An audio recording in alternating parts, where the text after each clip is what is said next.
Earlier in the show, we took a look at the shifting demographics, but there's another changing demographic out there, and one that is not changing fast enough, and I don't know if it ever will. Jewish voters make up only a small portion of the electorate, but a large percent of them tend to vote for the Democratic Party. In 2008, they stood behind Obama with 78% of their votes. But after refusing to visit Israel during his presidency and landing everywhere else, and even suggesting that they return to their pre-1967 borders, Obama saw his Jewish support slip this election to a paltry 69%? Really? Obama basically abandons Israel and loses less than 12% of his Jewish supporters? Okay, I guess that must mean that the Democratic Party, forget the top of the ticket, but the party as a whole still embraces their concerns.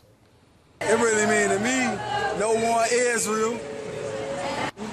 Iran, I tell the truth, if Obama, they thought Mitt Romney was going to war with Iran, and they felt the what's his name? Netanyahu. Oh, Netanyahu. He felt the was going to war with Iran. He felt Obama wanna go with that though. Yeah. Obama fell back like, man, that kill him, Kill the MFers. This is an Obama supporter at a big Obama rally in New York on election night. He's clearly too serious-minded to represent the party. Let's try another one. Maybe somebody with more Jewish experience. I feel like Palestine's being treated unfairly, but I think that hopefully can adjust with time to a more balanced respect between the two nations, because Palestine was there first and Israel moved in the 1940s, and that's an unfair attack.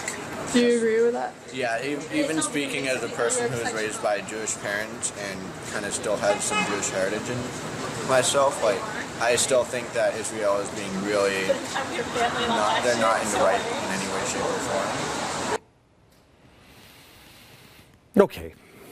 Third time's a charm. Should we try somebody else? Somebody has to understand the serious tension between Israel and Iran. The Strait of Hormuz getting ready to close up. The great thing about Obama, he's a peacemaker. He knows negotiation is the way to go. He needs to get Israel and he needs to get Iran down to the table and say, Iran, what do you need? How can we compromise? Don't close off the freaking Strait of Hormuz, because then Iran's going to blow you out of the water. And not Iran, sorry. Israel's going to blow you out of the water, and he's got to get Israel there and Iran there, and he's just going to talk, man. He's going to be that angel of peace between them. Angel of peace. Angel of appeasement. Neville Chamberlain, maybe? You think any of these guys know who Neville Chamberlain is? Israel agrees with me, by the way. They are deeply concerned about the status of our alliance. The number of Israeli Jews supporting Obama is 1 in 4. But if we saw just now the new face of the Democratic Party, I'm sorry, Israel, but I have to keep saying it, you're on your own. We are putting too many people through our universities, and this is what they're being taught in the universities. You're on your own, and quite frankly, so are many Americans, about half of us. But Israel has been here before, and we can and we have to learn from the example of the Jewish people throughout history. You've heard me say that we have to think like a German Jew circa 1938, but it didn't start there. Throughout history, the people of Israel have been forced to retreat and regroup before they could retake their land. Pulitzer Prize-winning columnist Charles Krauthammer has written, quote, Israel is the very embodiment of Jewish continuity. It is the only nation on earth that inhabits the same land, bears the same name, speaks the same language, and worships the same God that it did 3,000 years ago. But it was not easy.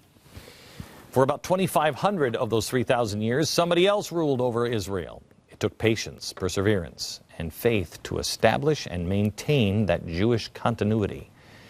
It took a culture willing to regroup and retreat when it became necessary to preserve their people and their identity. They never gave up, and neither will we.